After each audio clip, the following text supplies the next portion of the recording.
Lately, Taimyr has been attracting the attention of tourists, and it's entirely understandable. The boundless expanses of the land of cold are filled with intriguing landmarks that only a few have had the opportunity to witness with their own eyes. Those who seek intense experiences, aspire to incredible discoveries, anticipate rare findings, and dream of encounters with the unknown find their way here. This region has everything to satisfy the most discerning seekers of adventure. Unforgiving Nadore, a unique ethnic tapestry, untold histories, captivating wildlife, and animas spanning both the distant past and the present.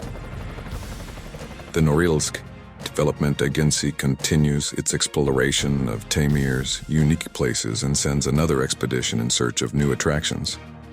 This time, our team will explore the wild coast of Eastern Taimyr, the gigantic Popigai meteorite crater on the Anabar plateau, the misty labyrinths of Khatanga Gulf, and the shoreless lake, Lake Taimyr.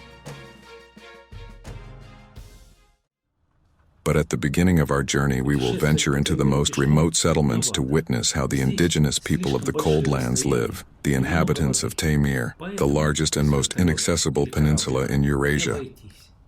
Traveling on foot in Taimyr is extremely difficult, if not nearly impossible. The distances are vast, and there are numerous water obstacles, making it essential to rely on helicopters or boats. However, by combining these transportation means, one can uncover many more opportunities. Meanwhile, as our team prepares the ship for the voyage, let's explore the attractions of Khatanga. Khatanga serves as a gateway to the world of Taimyr. Stepping out of the aging plane onto a rickety ramp, you instantly feel transported into a different reality, a world where genuine adventures await. Getting to Khatanga is only possible by plane, and it doesn't always follow a fixed schedule. Primarily inhabited by indigenous people of Taimyr, the Dolgans and Nganasans, Khatanga has fully adapted to modern civilization, so you won't see reindeer or dog sleds or locals in traditional clothing here. For an authentic visual experience, one must venture far north into small villages, which we plan to visit soon. Nevertheless, local community activists arranged unique northern rituals for us, leading us to chum. We participated in rituals such as feeding the fire, tying wish ribbons, and fumigating travelers with amber smoke collected from the banks of local rivers. Although these ceremonies didn't evoke truly unique impressions for us, they were undeniably fascinating. Any celebration or arrival of guests garners the attention of the local residents, especially children, who eagerly run to greet new visitors. Children here freely roam, playing with handmade toys. Try your hand at a complex yet simple game. A metal bolt or nut is attached to a long rope tied to a regular hoop, and your task is to catch this bolt with the hoop. Amazing children. After all, children's toys, like everything else here, are quite expensive. I won't dwell on local prices, but one thing is certain. Moscow is the most affordable place to live among these northern settlements. Planes bring everything essential here.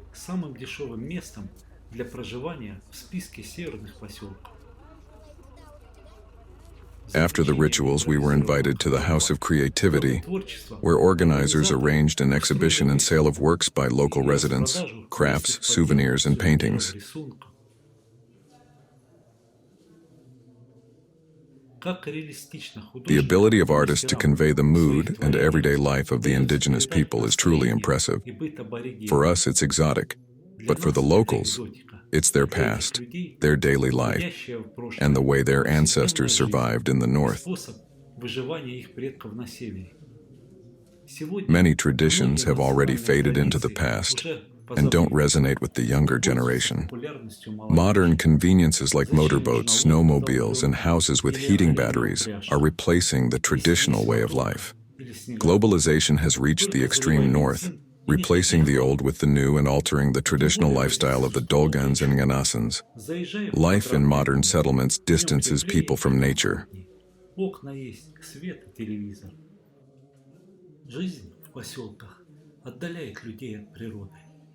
Так уходит все старое и приходит новое, чуждое традиционным устоям долган New и traditions, нганасов. like Одним fumigating словом, incoming travelers with amber глобализация smoke, raise добралась и до questions. севера.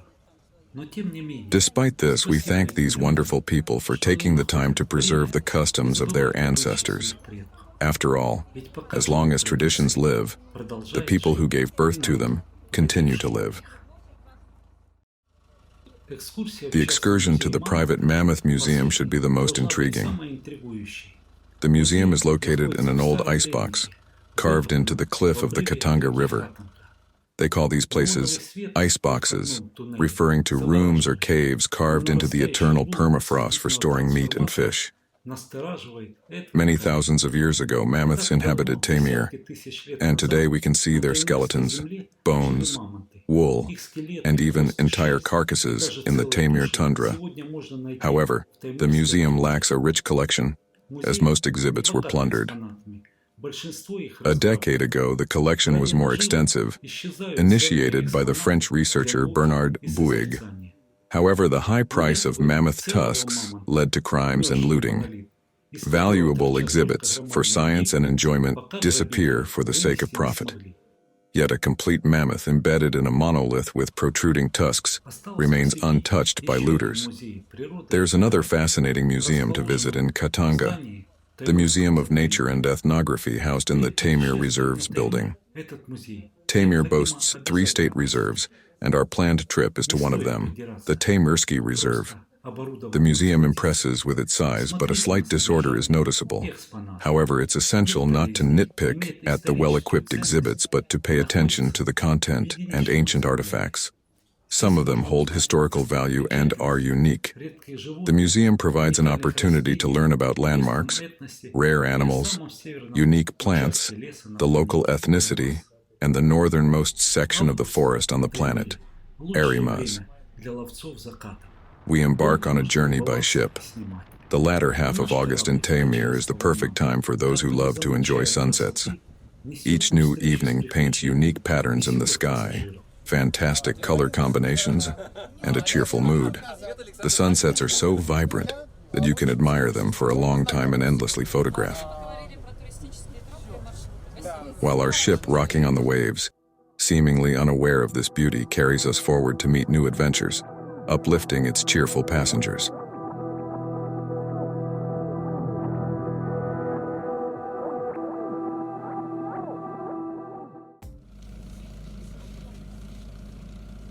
At 9 a.m., our little boat was already anchored off the coast near the village of Novorybnoye. Due to shallow waters, vessels cannot approach the shore, so embarkation and disembarkation of passengers are carried out using a small boat. After breakfast, invigorated by the lightness in our stomachs, we hurry to the shore, expecting to be greeted by local exotic sights. However, besides dogs, no one is waiting for us on the shore. I wonder where the people are. Are they still asleep? Soon, a representative of the settlement administration appears, and together, we head towards the village. Here, in the north, to avoid flooding during spring floods, all settlements are located on high ground. But that's not their only feature. The main distinction of all northern settlements is the ubiquitous presence of coal. There's no forest growing here, no gas supply.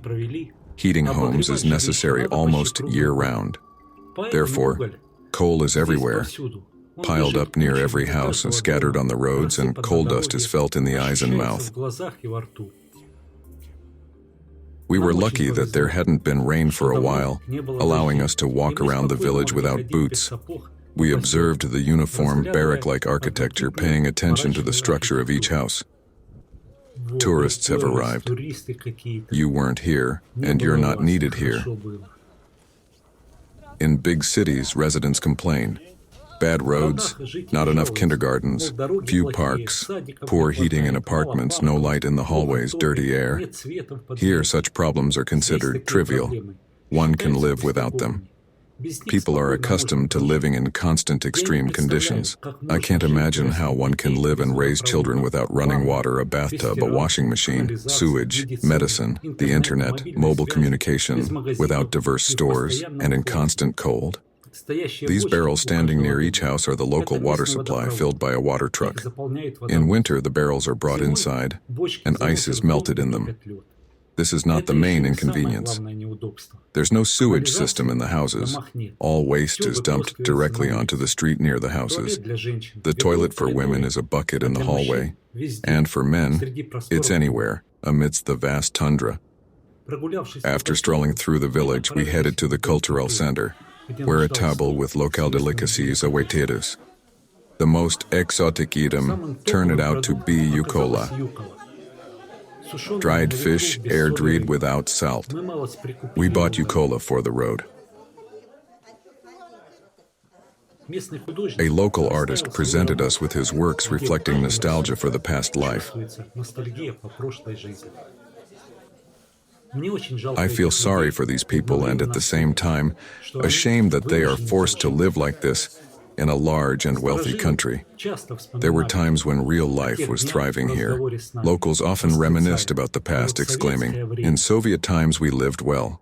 There was work and food for everyone." Before leaving, we took a walk to the new church. People don't come here often, apparently realizing that God either doesn't see or doesn't want to notice how his parishioners live.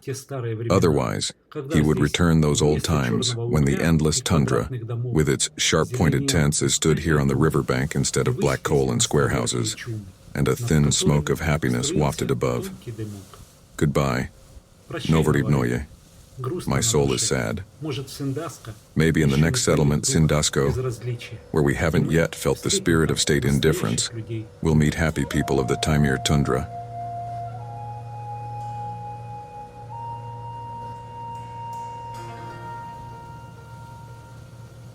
Incredibly, we were lucky with the weather. Without a storm, over tea and conversations, amid the clatter of kitchenware, our little boat quickly reached the settlement of Sindasko, passing through floating islands. The ship docked several kilometers from the village because river shallows do not allow vessels to approach closer.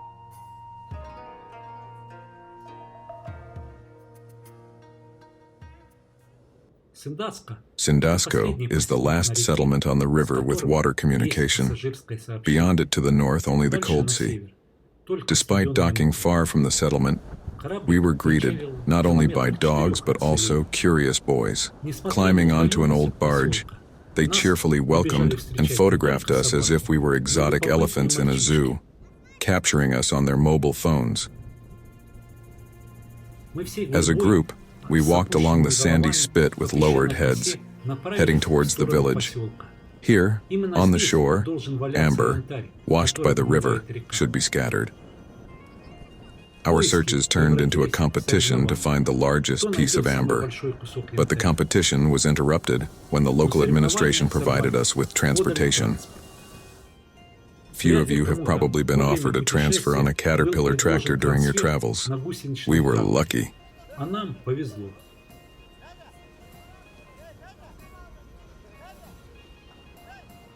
It's an indescribable feeling when you enter the settlement on a trailer, as if in a royal carriage or a tank.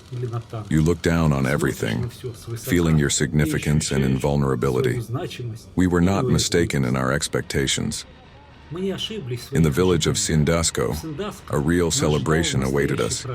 It seemed like all the residents were there to welcome us. This indicates that the remoteness from civilization forms a special spirit of community. The people here are open, without complexes, cheerful, kind, and friendly. Children and women were in the front rows while men stood aside, perhaps feeling a bit reserved.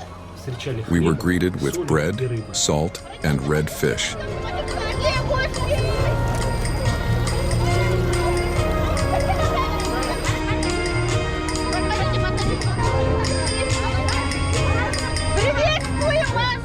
Dear guests, welcome to our village. Enjoy, don't hesitate. Savor our fish.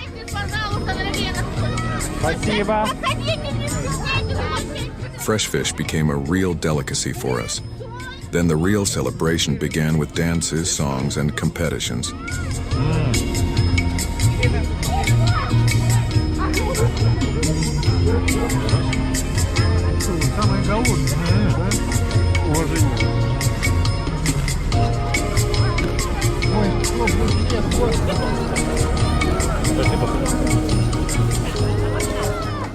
Children sing in their language.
The concert program smoothly transitions into a gastronomic pleasure. The real highlight among local dishes is stroganina, thinly sliced frozen fish served raw.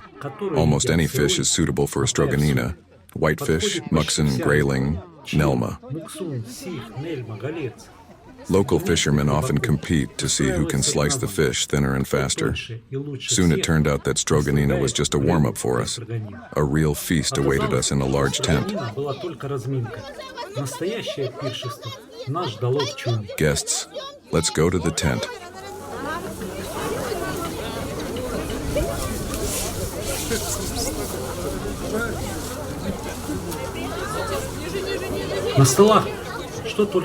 On the tables lay a variety of treats: venison, fish, caviar, berry drinks, and teas from local herbs. I can't list all the dishes because I don't remember the names, but everything was so delicious. After a half-hour feast, we went outside, where people patiently waited for us to continue the audience.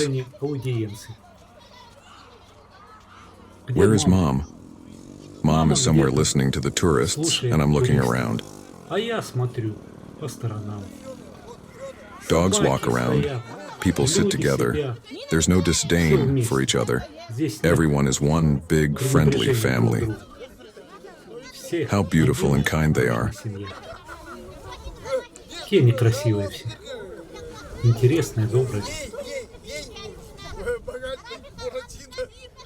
What a contrast to Novorybnoye. It's not clear why. Perhaps it's the remoteness from civilization. Rarely do outsiders come here, and the residents themselves rarely go out into the world. Children are the same as everywhere. Adults look at mobile phones and play games. Little ones play in the sandbox. Barebacks, and no one pays attention. If this were us, Mom would immediately exclaim.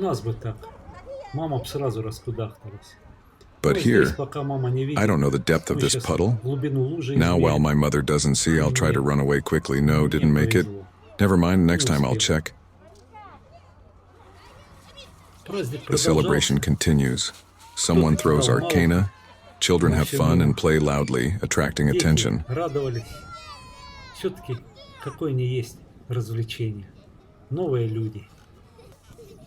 How much this meeting differs from the one in Novorybnoye. The residents take us around the village, show us their homes, and share their lives. People without any benefit come out of their homes and offered us fresh fish. The celebration eventually ends. They provide us with transportation and we load gifts, barely managing to climb. Goodbye, kind people of the tundra.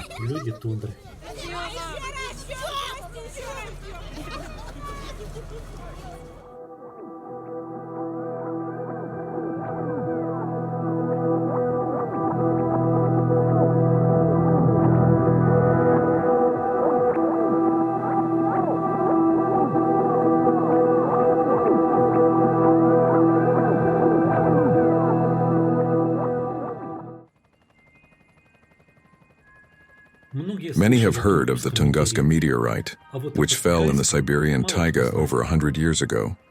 However, few know about the Popigai meteorite, yet this celestial object was much larger than the Tunguska meteorite and left a massive crater in Siberia with a diameter of about 100 kilometers. It is the largest meteorite crater in Russia and is located on the northern part of the Anabar plateau. I first heard about this crater in lectures on general geology while studying at the university. I remember how I eagerly listened to the lecturer with my mouth wide open, dreaming of reaching this place, climbing to the edge of the crater, and seeing a huge pit filled with rocks, among which I would undoubtedly find remnants of the meteorite. 10 years later, my dreams came true and I saw a completely different picture. It turned out that it is simply impossible to discern such a large crater from the ground, let alone climb its edge. The entire crater can only be seen from space.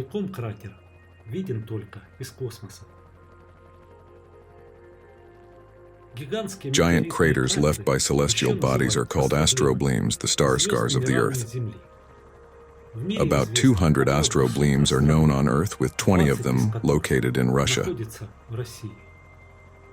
The world's largest astrobleme is the Vredefort crater, situated in South Africa, with a diameter of about 300 kilometres.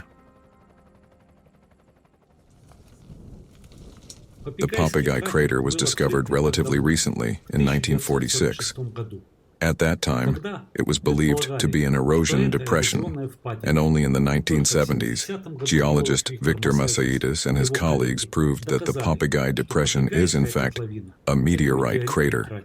Geologists studied the exposure on the right bank of the Rosoka River, where they found rocks subjected to shock melting and fragmentation.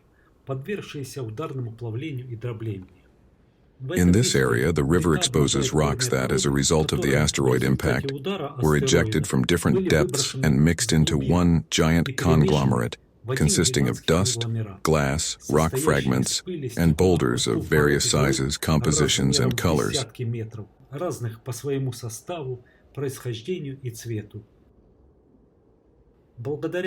Due to the diverse colors of the rocks in the cliff wall, the exposure is called the speckled rocks locality.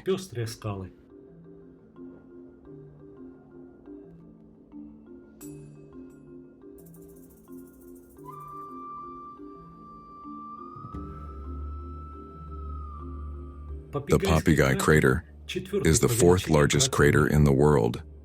It is hard to imagine the force of the explosion that created a crater with a diameter of 100 kilometers and a depth of 200 meters.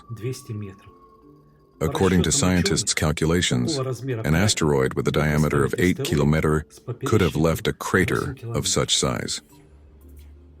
Most interestingly, about 35 million years ago, when the Popigai meteorite fell on Earth, several similar collisions occurred, subjecting the planet to a real cosmic bombardment. These catastrophes led to a sudden cooling on Earth and, consequently, the extinction of a significant portion of flora and fauna. Studying the Popigai crater, geologists discovered a new rock formation called impactites, containing industrial diamonds, the hardest and most durable substance on Earth. Despite the potentially significant reserves of impact diamonds, their extraction was not pursued as, at the time of the discovery, the technology for producing synthetic diamonds was already available in the country. Perhaps this turned out for the best, as the uniqueness of the Popigai crater extends beyond diamonds, encompassing its northern nature and ethnography. Let's begin with nature. The Popigai Depression is surrounded on all sides by barren tundra and desolate mountains, but within the crater itself, a true oasis of life unfolds. One of the world's northernmost large areas of real forest thrives here, with shrubs and heather flourishing abundantly. This rich vegetation at 71 north latitude has contributed to the settlement of the depression by forest animals. Brown bears, capercaillies, sables, and even moose can be found here.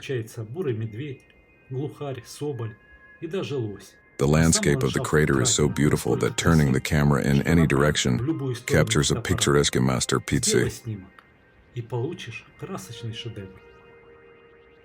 In a sense, the stunning landscapes of the wild Arctic nature could make the Popigai astrobleme one of the attractive destinations for tourism. However, few people currently visit to admire the rare scenes of prehistoric Earth life. Although this might change in the future, it is essential to always remember that the Popigai star wound is a unique natural object in the fragile North.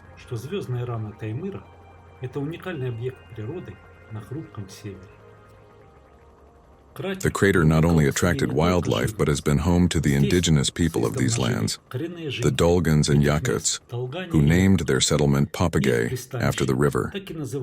The settlement is located on the outskirts of the crater on the banks of the Popigai River.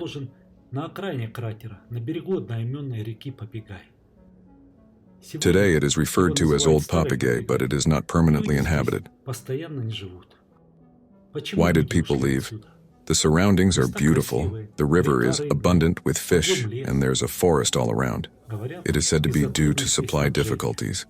Ships from Khatanga in the summer could barely navigate so far up the river during the short navigation period, and the river quickly became shallow. Supplying by air was too expensive in modern times. People lived here for 70 years, and then suddenly, supply became challenging.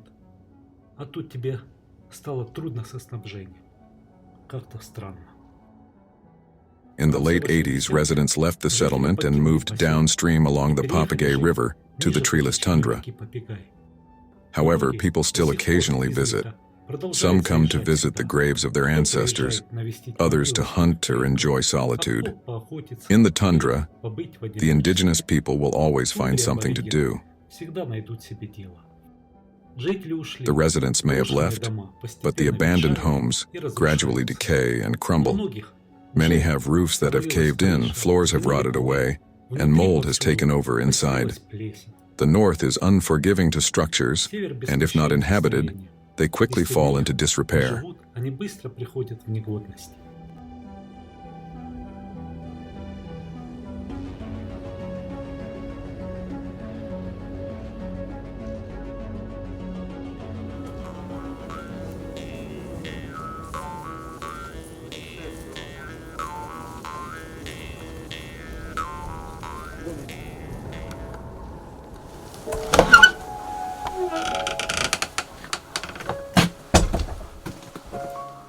Oh, everything here has collapsed. The house is not habitable.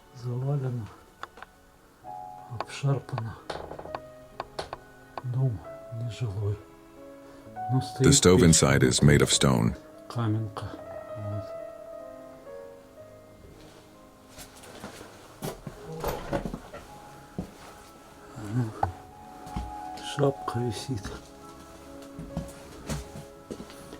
A hood on the wall, shelves, a kitchen. It used to be.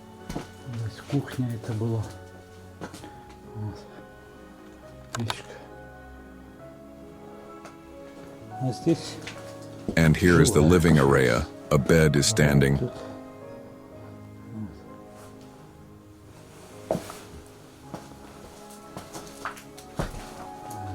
A mirror. It has an unusual frame.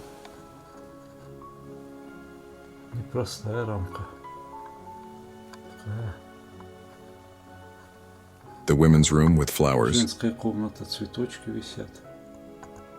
We celebrated New Year here. Utensils on the stove. Skulls are hanging, probably of foxes. And here, it's dry. This is a reindeer seat. Reindeer hides. A children's room, toys, shelves, a teddy bear.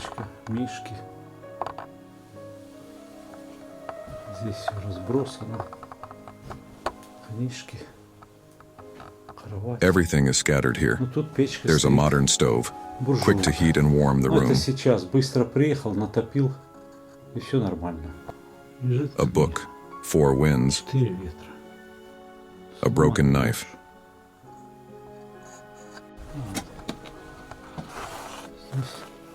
Everything is in ruins.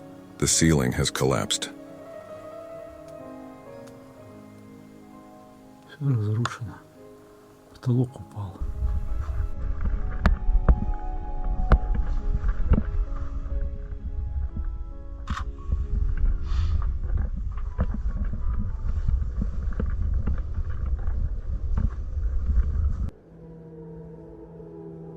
На склоне выше On the slope поселка above the settlement is an old cemetery. It's very old. находится You can't see старое gravestones, кладбище.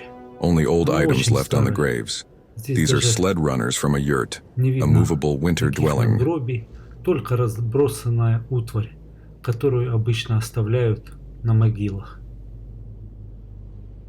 A Скорее pot without a всего, bottom. это полозья Here от Lisa балка. Norlo, a child's stool. Кастрюля уже These are the давно. poles from a shum, a Прогнившие. bench, plates, and utensils. Здесь вот непонятная какая-то нарила, стульчик, то ли детский, то ли качалка была какая-то для детей.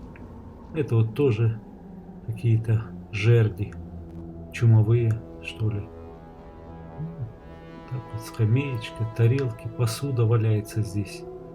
Вот Here was a детская child's могила grave, была. with toys, Игрушки валяются. felt boots, boots, Игрушки, muggahs. This is an old reindeer валенки, saddle. сапоги, чайники. Это сидушка от оленя, старая-старая. Тоже, видать, оленевод помер, ему оставили. А это This вот is the речка. Popigai River, Ma. It's so beautiful. Вот такая она красивая. Недалеко Not от far from the поселка, settlement, on на the извилистом precipitous берегу bank of the Попигая, Popigai, Mesozoic rocks with remnants of ancient flora fossils are exposed. окаменевших деревьев. Here you can find можно entire найти trunks of целые prehistoric стволы trees, доисторических pieces of деревьев, branches, leaf куски imprints, веток, tree fruits resembling отпечатки coconuts. листьев, плоды деревьев, похожих на кокосы. All Все these эти findings находки testify to another era свидетели when a другой tropical эпохи, climate prevailed когда here здесь был and cold тропический deposits климат, were formed on и Earth. формировались на Земле But it's not угольные certain that залежи. this place was exactly here in the past. Что именно это Continental место в drift, прошлом the shift of the Earth's было на axis, этом же and месте. celestial catastrophes Никто have не not been отменял ruled out. дрейф материков, смещение оси Земли и небесные катастрофы.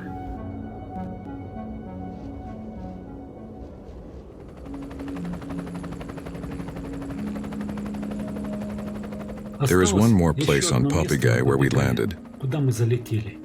Это It is the поселок village of Новый Novi Попигай, Popigai, or или Sopoknoye. Солнечное. Его It is not нет on на modern современных maps. картах. The residents Сюда of the old переселились Popigai жители resettled старого here. Попигая.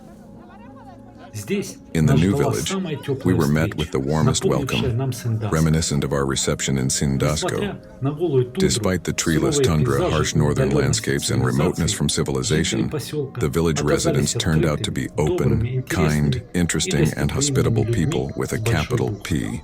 On the outskirts На of the окраине village, the поселка residents built a жители guest chum, соорудили around which they гостевой чум, organized a возле celebration for которого us. устроили для нас праздник. Novi Popigai resembles all northern villages. Поселки. Coal lies everywhere. Также кругом Survival is лежит уголь, impossible без without которого it. не выжить. Rows of identical houses stand, and there's no water supply or other Нет conveniences of водопровода и civilization. прочих благ But true цивилизации. reindeer Но herders зато still здесь live here. остались настоящие оленеводы. Unfortunately, they are not in Но the их village now. не оказалось в They поселке. roam the tundra Они with со their своими herds. стадами оленей кочуют по тундре. Жаль, It's a что pity не that the долетели. reindeer herders Но are far грустить away, нам but не we didn't have to пришлось. be sad. Жители The village поселка residents устроили organized a нам joyful веселый celebration праздник. for us, Закружили immersed нас в us in the хороводе, national dance окунули в Hero, традиционные обычаи introduced и us to traditional угостили customs and daily life, северными treated кушаньями us to northern и dishes, устроили and staged a концерт. concert. And all Весело this было was всем. sincere and Но informal. как и в других поселках, Everyone had мужчины fun. However, like in other villages, the men were on the gallery of the celebration, freeing the first rows for women and children. стеснялись, понимали, The men were shy, understanding that we would и leave жизнь and life вернется would в return to своё its usual обычное routine. рутинное русло.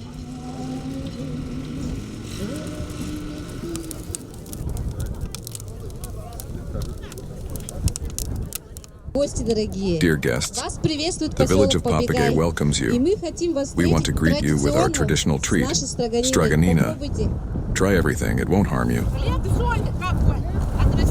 Рыба деликатесная, чир. Пробуйте все. Вреда не будет. Ой,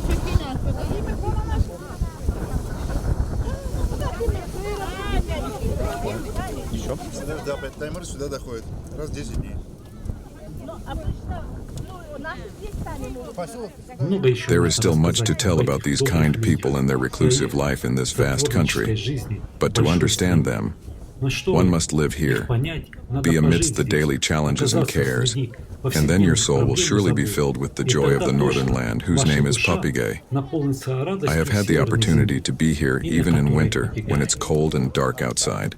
But despite that, among these people, I felt warmth and coziness.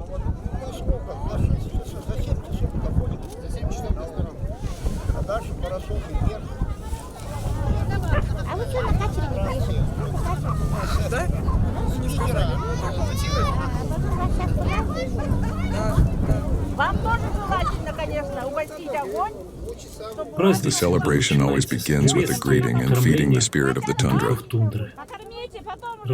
They light a bonfire and throw pieces of fat into it. Everyone is cheerful, the spirit is pleased, and the celebration begins. Similarly, in the tundra, when you come to your home or yurt, you always greet the local spirit by pouring a sip of vodka on the stove or into the bonfire. Вот как тут будет.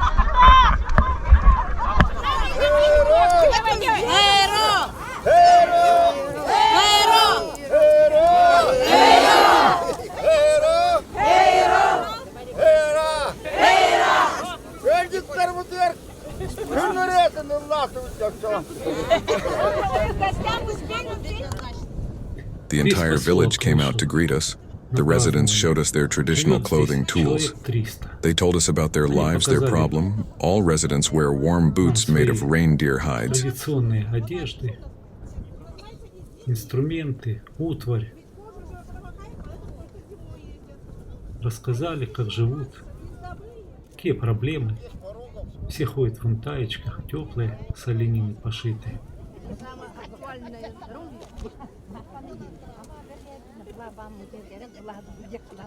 A fisherman showed how to knit a net. Рыбак Without fish in these parts, показал, как сети survival вяжут. is impossible. Без рыбы здесь не выжить, поэтому это одно из традиционных видов хозяйствования.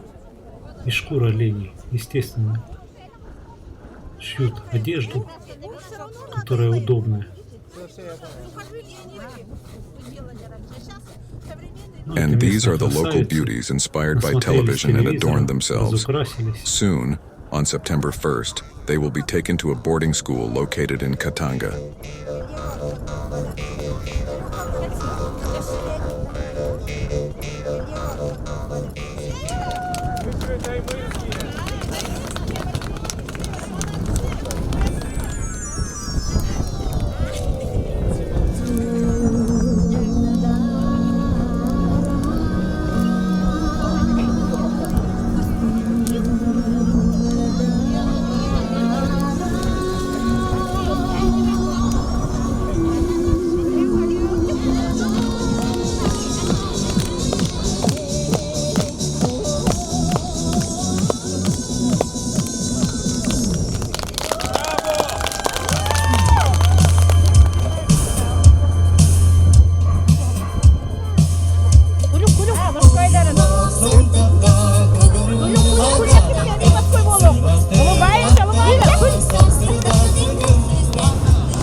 It's time for us to return to the ship.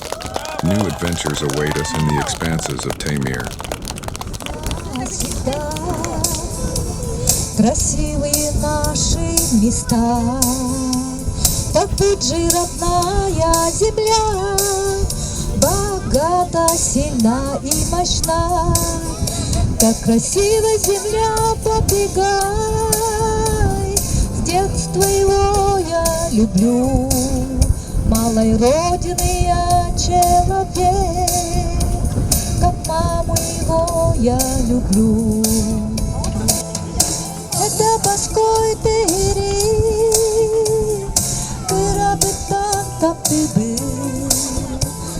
Akan to'y dubon medyo mo.